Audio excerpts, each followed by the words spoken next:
છોટાઉદેપુર જિલ્લાના પ્રભારી મંત્રી અને મહિલા અને બાળ કલ્યાણ રાજ્યમંત્રી ડોક્ટર મનીષાબેન વકીલ સંખેડા તાલુકાની મુલાકાતે પહોંચ્યા।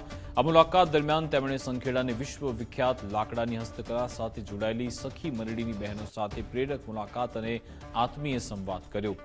મંત્રીએ સંખેડાની પરંપરાગત કળા અને આકર્ષક ફર્નિચર બનાવવાની પ્રક્રિયાને ખૂબ જ નજીકથી નિહાળી। તેમણે સ્વયં હસ્તકલા પર હાથ અજમાવી બહેનોની કુશળતાને બિરદાવી। મંત્રીએ જણાવ્યું કે સંખેડાનું ફર્નિચર દેશ વિદેશમાં ગુજરાતની ઓળખ છે। અહીંયાની બહેનો વર્ષોથી આ વિરાસતને જાળવી આત્મનિર્ભરતા તરફ ડગ માંડી રહી છે, જે મહિલા સશક્તિકરણનું ઉત્તમ ઉદાહરણ છે। રાજ્ય સરકારના કૌશલ્ય વિકાસ પહેલ પ્રોજેક્ટ અંતર્ગત જિલ્લા કલેક્ટર ગાર્ગી જૈનની વિશેષ પહેલ અંગે માહિતી આપી। મંત્રીની મુલાકાત દરમિયાન સખી મંડળની બહેનોમાં નવો ઉત્સાહ અને આત્મવિશ્વાસ જોવા મળ્યો।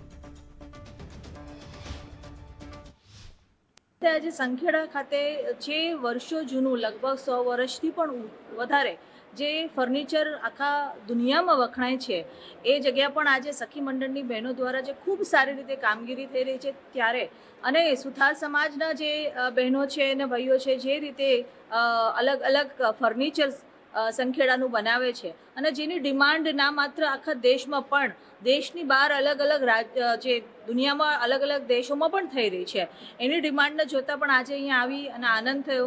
જે રીતની કારીગરી આ લોકો કરે છે લાકડા પર, લાકડાને ખૂબ સારો આકાર આપીને એને ખાસ જે કલરથી એને ડિઝાઇન કરવામાં આવે છે, એ જોતાં ખૂબ આનંદ થયો।